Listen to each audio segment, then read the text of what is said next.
pidana penjara yang terdapat dalam pasal 339 ini maksimalnya ada pidana penjara seumur hidup. Maka dari sisi unsur-unsur perbuatan pun saya tidak melihat ada unsur yang tidak terpenuhi di pasal 339 ini. Tetapi kalau kita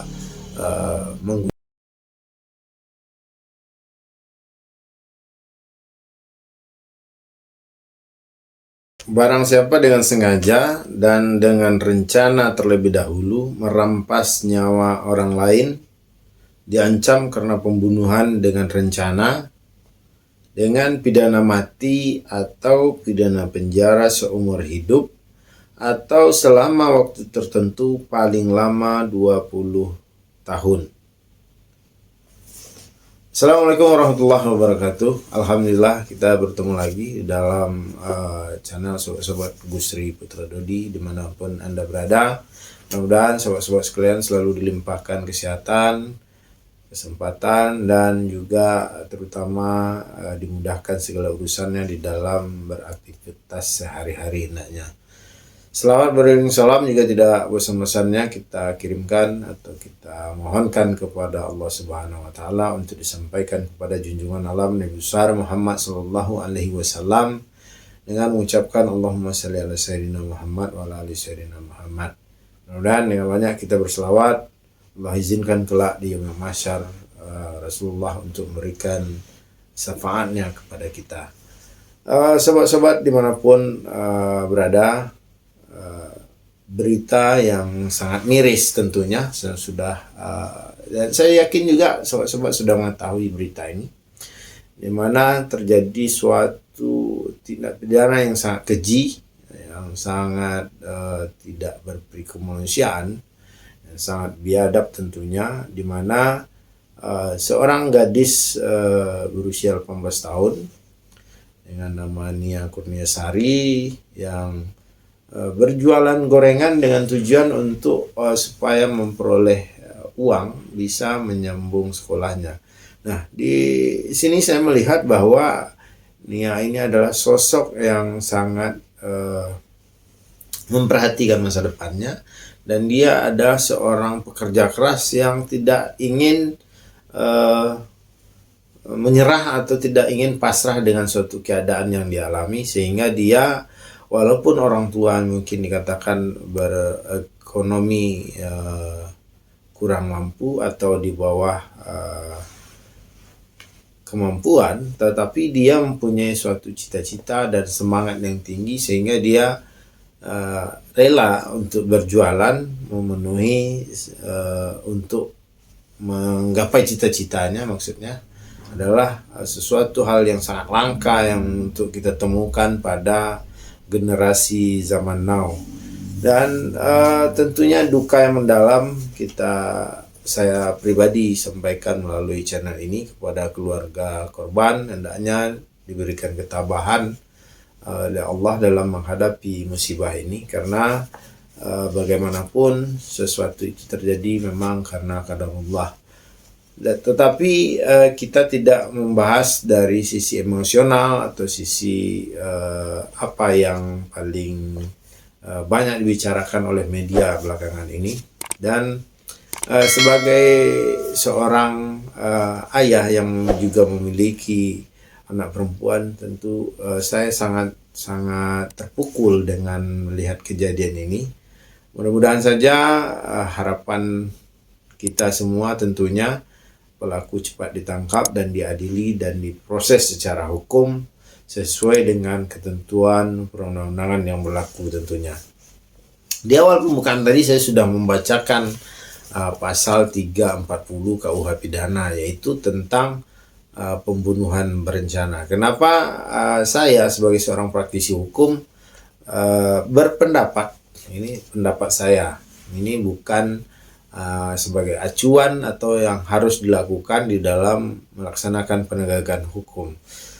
Saya berpendapat bahwa yang paling tepat untuk disangkakan dan nanti didakwakan kepada si pelaku yang pada saat ini masih belum tertangkap ketika video ini saya buat, karena kejadian dari Jumat yang lalu, mulai si korban ini hilang sampai saat ini, berita yang saya baca itu pelakunya belum tertangkap, tetapi sudah teridentifikasi bahwa pelakunya ini adalah seorang residivis. Nah, residivis dalam berbagai macam tindak pidana.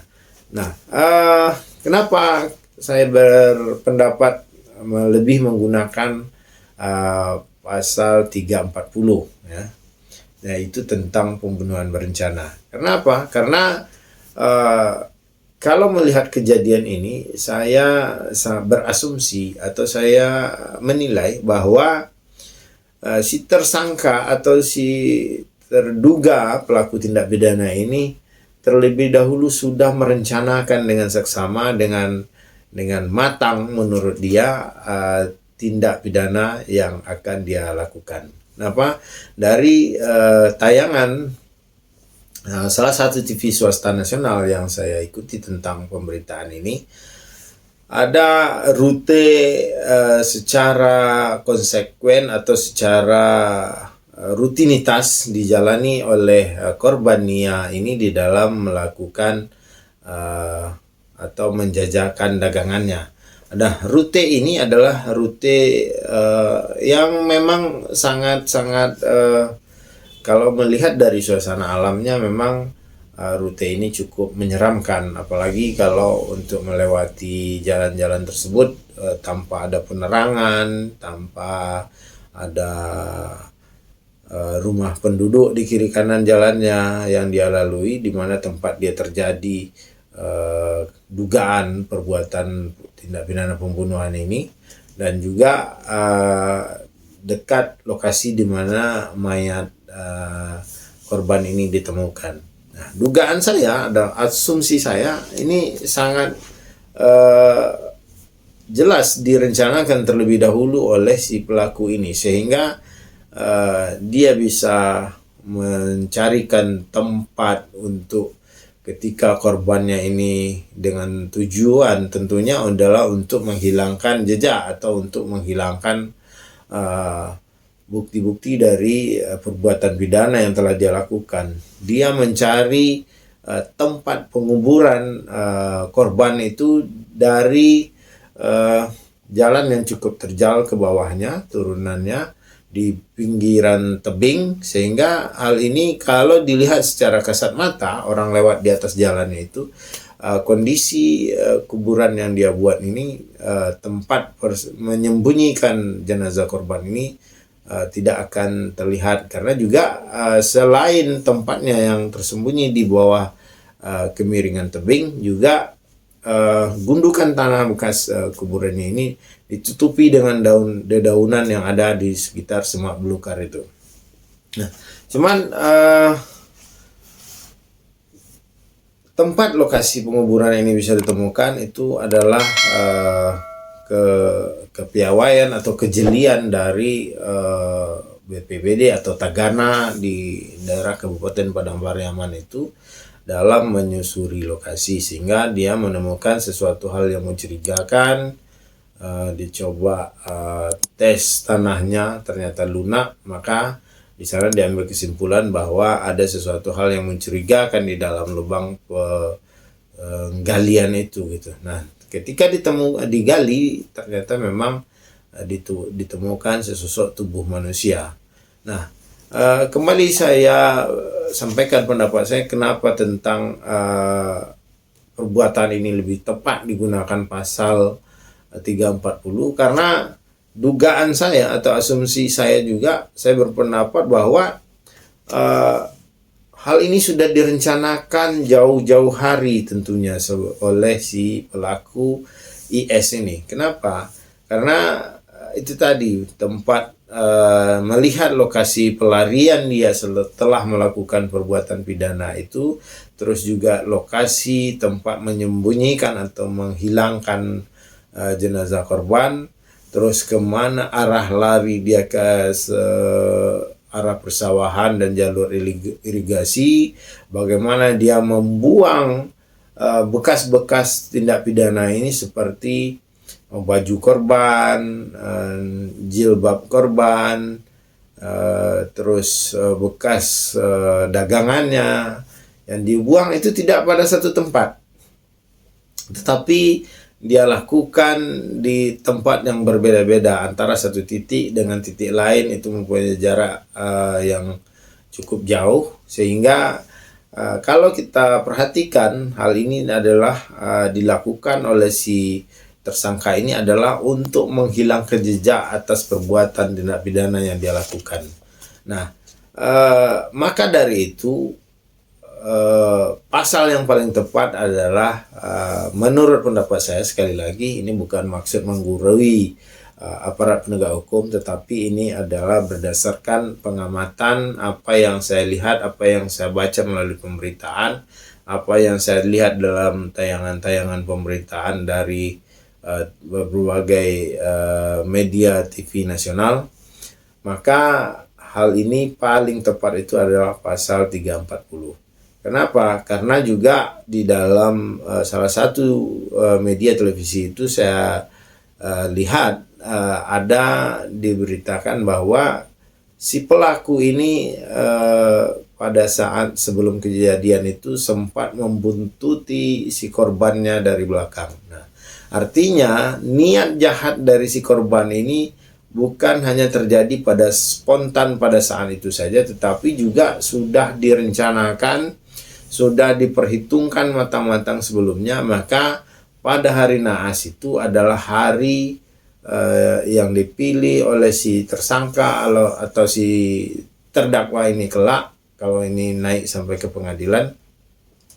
Dan mudah-mudahan memang si tersangka ini cepat ditangkap ya, karena memang perbuatannya sangat meresahkan dan juga adalah suatu perbuatan yang sangat keji dan biadab sekali, dan memang sepantasnya ditimpakan hukuman yang seberat-beratnya. Maka saya berpendapat pasal yang paling tepat itu adalah pasal 340 KUHP atau KUH pidana tentang pembunuhan berencana. Kenapa? Karena asumsi saya, dugaan saya, ini sudah direncanakan secara matang oleh si pelaku ini, sehingga berbagai macam cara dia lakukan untuk menghilangkan jejak tindak pidana yang telah dilakukannya.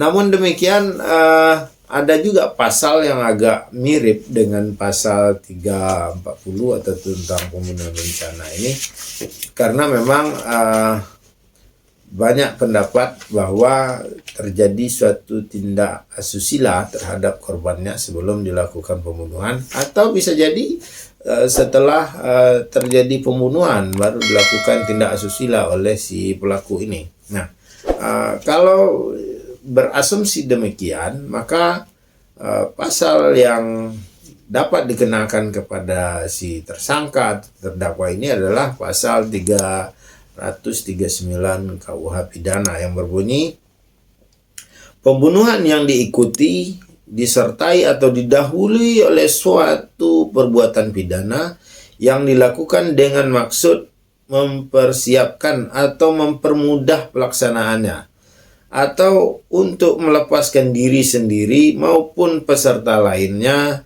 dari pidana dalam hal tertangkap tangan, ataupun untuk memastikan penguasaan barang yang diperolehnya secara melawan hukum, diancam dengan pidana penjara seumur hidup atau selama waktu tertentu paling lama 20 tahun.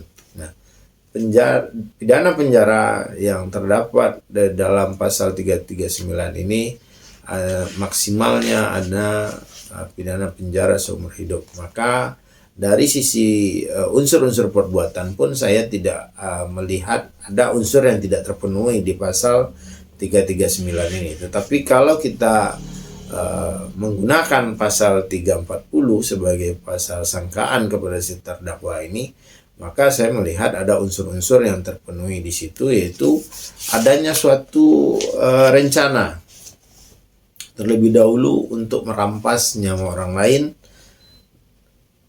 sehingga dan hukuman pun bisa dilaksanakan secara maksimal di sini adalah hukuman mati.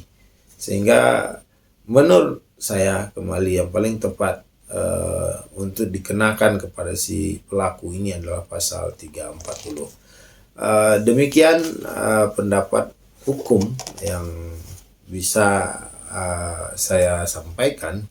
Sekali lagi bahwa ini adalah hanya pendapat pribadi saya, bukan untuk tujuan menggurui atau mengajari aparat penegak hukum dalam melakukan penyidikan atau pengusutan suatu tindak pidana yang telah terjadi terhadap seorang gadis penjual gorengan di Kabupaten Padang Pariaman ini.